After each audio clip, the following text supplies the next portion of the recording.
지금 알고 있는 걸 그때도 알았더라면의 책 제목이 있다. 우리는 나이가 들수록 뭔가를 깨닫는다. 근데 이게 나이가 들어야만 깨닫는 게 있다. 근데 웃긴 건 또 그걸 누가 어린 친구들에게 알려주진 않는다. 내 중고등학교 생각해보면 온갖 인생아는 척척하던 선생들이 정작 중요한 건 안 알려줬다. 나이를 들고 나서 느끼는 거지만 중고등학교 때의 선생들의 말들은 대부분 흘려들어도 되는 가치 없는 이야기들이 많다.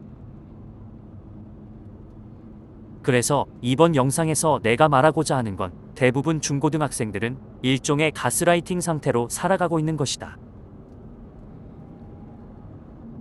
이건 일종의 단체 생활을 하는 사람들에게서 보이는 것이다. 환경 자체가 단체 생활로 묶여 있다 보니 개인성의 발현이 저해된다. 웃긴 게 단체 생활이면 어느 정도 법칙이 있어야 하는데 그딴 게 없다. 사회 시간에 배우는 아노미 상태, 혼돈 상태가 그 단체 생활 속에 이어진다. 성인이면 누군가 나를 놀리거나 때리면 바로 경찰 고소가 가능해 처벌이 가능하다. 근데 중고등학교 때 누가 나를 놀리거나 때리면 방어책이 없다.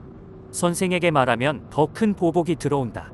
경찰에게 신고하기엔 엄두가 안 난다. 전학을 가려고 하려면 부모님부터 참으라 한다. 전학 절차부터 담임 선생의 태클에 부딪힌다. 이딴 개같은 상황이 어딨나. 아무도 나를 못 지켜주니까 결국 일진 패거리들이나 잘나가는 아이들에게 고개 숙여야 하고 악행을 꾹 참아야 한다. 어떻게 보면 동물의 왕국이다. 근데 선생이란 작자들은 학창시절이 가장 인생에서 쉽단다. 나이 들면 그때가 그리워진다고. 개소리다. 나이 들면 성인이 되면 그게 훨씬 편하다. 누가 날 괴롭히면 바로 경찰 신고해 합의금 뜯어내면 된다. 직장이 싫으면 때려치고 프리터로 살면 된다.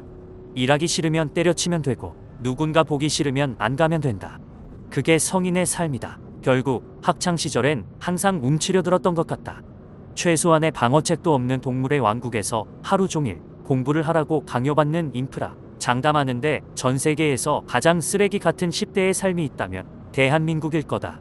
물론 아프리카나 못 사는 나라 이야기하면 할 말 없지만 OECD 기준으로 그래도 살만한 나라 중엔 가장 불행하고 동물의 왕국 같은 삶이 대한민국 청소년의 삶이다. 그래서 학창시절이 힘들다면 성인까지 좀만 참거나 정말 힘들면 차라리 자퇴하고 편한 대로 살아라.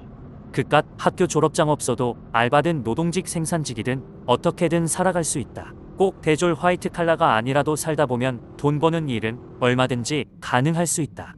오히려 어줍잖게 화이트 칼라 나와서 30대 초반에 돈 버느니 20대 초부터 종자돈 모아 가게를 차리든 아파트를 사든 하는 게 삶을 더 빠르게 정착하게 되는 걸 수도 있다. 내게 있어 인생에서 가장 힘들었던 건 10대다. 누가 날 괴롭혀도 방어책이 없고 억지로 1년 동안 함께해야 하는 대인관계 그룹이 피곤하다. 힘들면 하루 종일 쉬지도 못한다. 때로는 힘들면 쉬어야 한다. 쉬고 또 쉬어야 한다. 그렇게 쉬다 보면 치유가 된다. 그게 인간이다. 근데 10대엔 그게 불가능하다. 명심해라. 인생에서 10대가 가장 힘들 수도 있다. 지금 보는 선생이 10대가 가장 쉽다는 말은 그냥 거짓말이라고 보면 된다.